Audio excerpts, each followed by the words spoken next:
Okay, greetings everyone. I hope everybody is doing well and staying safe. Um, Tonight we are going to talk about converting images to black and white. I'm going to show you guys just a few techniques here. So let me go ahead and share my screen.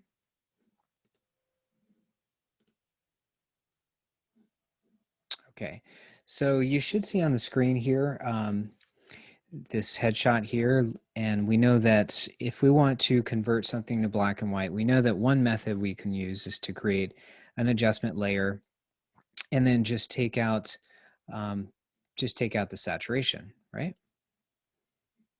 That is actually not the best way of doing it. It's a quick way of doing it, but a better method would be to come over here. Oh, sorry, let me show you one other method. You should be familiar with this one from Project One, where you just turn it to grayscale. This is, of the methods that we're going to talk about tonight, this is by far the most destructive method. I don't recommend it at all. And it was something that I advised just for Project One, just to get rid of the color information. But this is a permanent change. And when I do this, I'm taking my image that has 3 color channels and I'm throwing it out and just creating 1 color channel. You can see here, we'll cancel it.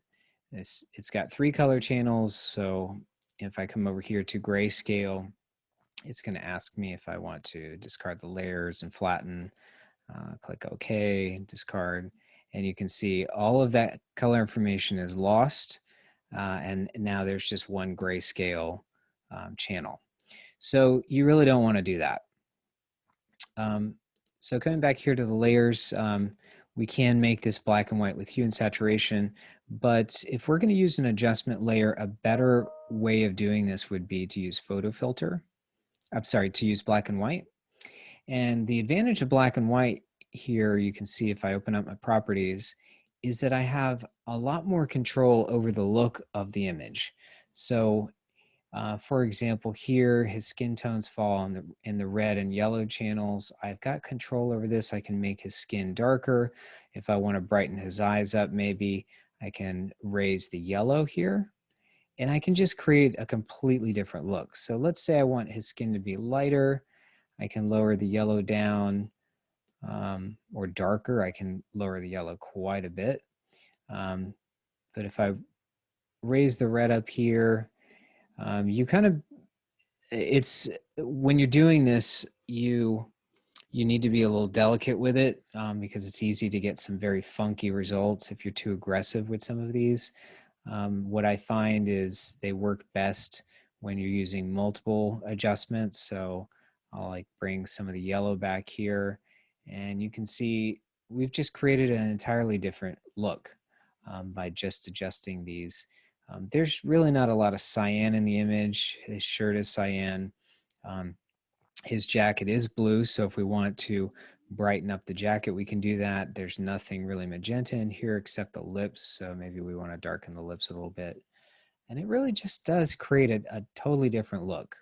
Now we've gone from something, let's look at the difference here. So this is like definitely got a lot more pop to it, a lot more contrast. This is the kind of effect that you would get if you were shooting black and white film back in the days when people used to shoot with black and white film, and they would put colored filters over the camera. And they did that because it would cut certain wavelengths and it would create effects like this. So this would be what it would look like if you put a red filter in front of a film camera that had black and white film in it. This is how it would look. So notice the difference here. This is just the hue and saturation. It's kind of just a flat image, but then we'll do the black and white. You see huge difference here. Okay, so you know, we can use this method to get very intentional results. So let's say her eyes are blue. If I come over here into black and white filter, I can, if I want to create a lot of contrast, make those eyes like super pop out, I can lower the skin down. I can lower the other values of the face down. Look at that, it's already starting to pop. Um, And I'm trying to see, her eyes, I believe, are blue, so they should, there we go.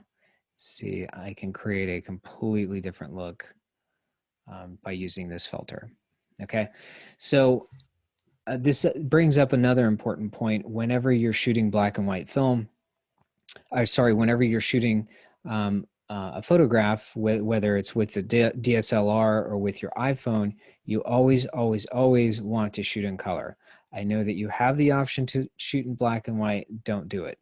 The reason being is if you shoot in black and white, you're throwing away a third of the 2/3 of the information from your image, and you're only creating a single channel, and you don't have the ability to do these kinds of effects in post if you just shoot in black and white.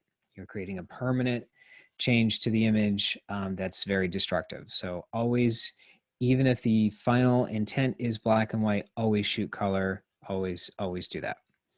Okay, so one other way of doing this would be if we come over here and click on Channel Mixer, create a Channel Mixer adjustment layer, and you can see here we have a monochrome option. This is very similar to the black and white, but you just have a few less channels that you can manipulate. So, so we don't have a cyan, we don't have a magenta.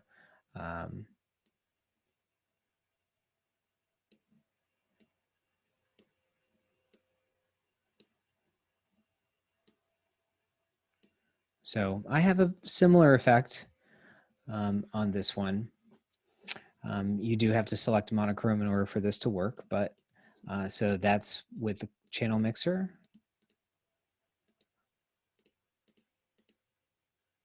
Okay. All right. So last thing I want to talk about tonight, since this is the week that we're talking about masks and channels, I want to talk about alpha channels. Now we know that we can create transparency here if we duplicate an image, and we'll create a layer mask, and we can fill this layer mask with like black or white or whatever. And we know that we can hide part of the image if we do that.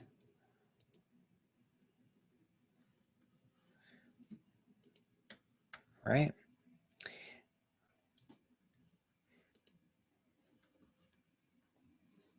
Deselect that.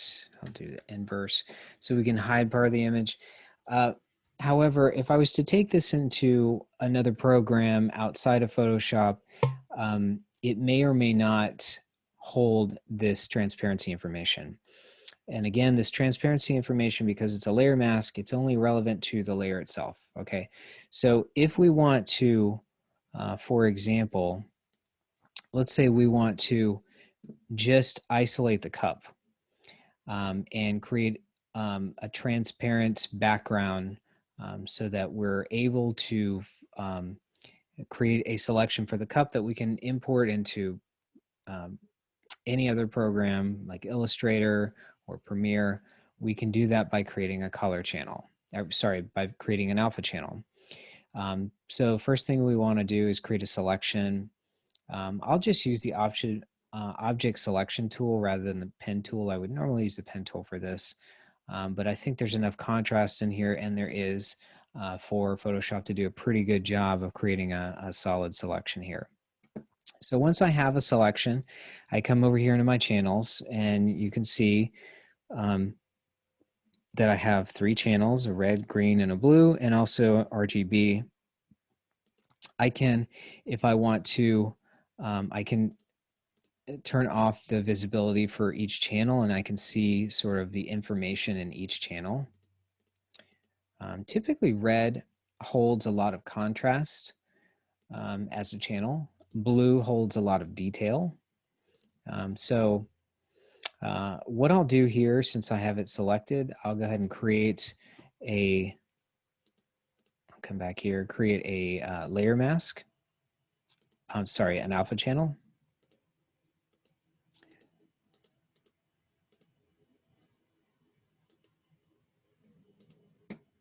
Oops. Let's try this again. Come over here to channels.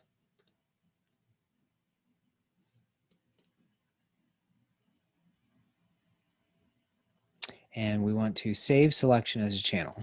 And click on that. And you can see here it creates an alpha channel, and it automatically hides it. If we want to see the alpha channel, we can click on the visibility, and this is what it's doing. Okay, so what is red here is going to be the transparent part, and what is not red is completely opaque. All right, so let's go ahead and save this.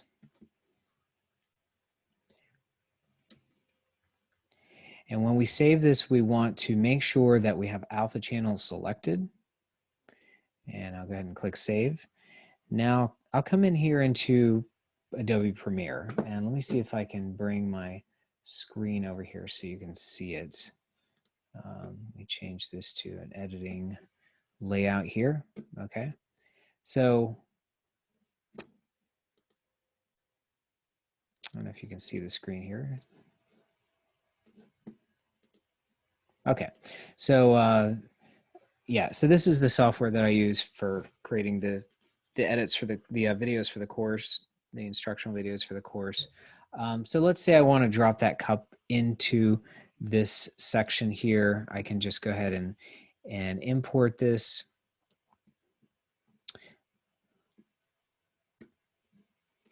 I'll select this file, and I'll come over here into my project, and you can see a cup is here, and I can just drag it directly, and look at that. It automatically recognizes the alpha channel. It knows what is transparent in the image, and I have the cup completely isolated.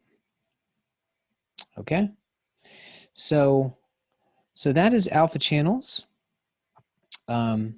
Very, very handy. Again, they are not layer masks. Layer masks affect the layer, not the entire image. Alpha channels affect the entire image. And if you want to create an area of transparency in an image over the whole image, that's what you want to do. You want to create an alpha channel. Okay, so I hope that you guys found this helpful. If you guys have any questions about any projects coming up, we've got the new Project 3 that should be online today, which is designing product packaging design. You're going to be creating 3 separate unique designs for a cereal box, and as well as 3 mock-ups for each design. And so if you guys have any questions about that, let me know. Otherwise, that's all I got for you guys today. If you need me, send me an email, let me know. We can set up a one-on-one session if you'd like. But otherwise, you guys take care and stay safe and have a good week.